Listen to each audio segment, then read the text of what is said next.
Halo Sobat Mania, kembali lagi di BRC Official, ada kabar menarik nih mengenai pertanyaan besar terkait 4 pemain baru, yang sudah bergabung ke sesi latihan tim PSM Makassar, kini mendapat jawaban. Saat ini, ada 4 pemain atau wajah baru, yang sudah bergabung di sesi latihan tim PSM Makassar, untuk musim kompetisi Indonesia Super League ISL 2026/2027. Adapun untuk keempat pemain yang dimaksud, terbagi dengan 2 pemain asing dan 2 pemain lokal.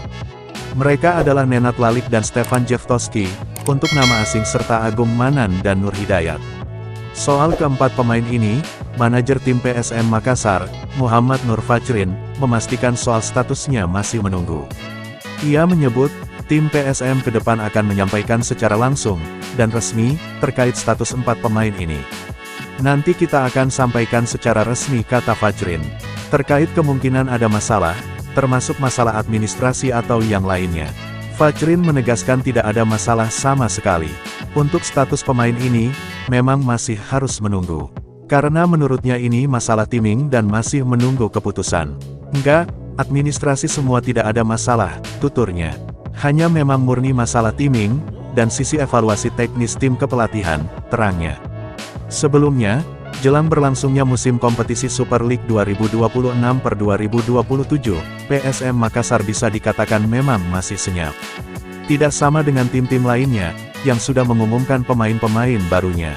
PSM Makassar justru belum mengumumkan apapun. Sejauh ini, baru pelatih baru yaitu dari JK Lezik, yang secara resmi diperkenalkan oleh tim PSM Makassar. Hanya saja belum memperkenalkan pemain baru, bukan berarti belum ada pemain yang bergabung ke tim.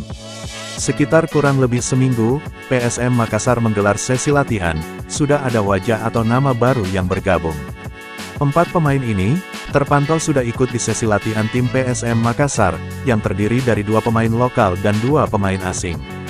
Untuk 2 pemain asing ada nama Nenad Lalik, yang sudah bergabung dari sesi latihan perdana dan yang terbaru dan baru bergabung di sesi latihan ada sosok Stefan Jeftoski. Sementara untuk pemain lokal, ada 2 nama bek tangguh, yang sebelumnya juga pernah memperkuat PSM, yaitu Agung Manan dan Nur Hidayat. Kini yang jadi pertanyaan besar, soal bagaimana status dari keempat pemain, yang sudah bergabung ini. Pertanyaan itu muncul, mengingat tim PSM Makassar, sama sekali belum memberikan pengumuman, atau memperkenalkan keempat pemain ini secara resmi. Nah itu dia sobat untuk update kabar hari ini, bagaimana pendapat kalian sobat? Tulis pendapat kalian ya sobat, dan jangan lupa like, komen dan subscribe.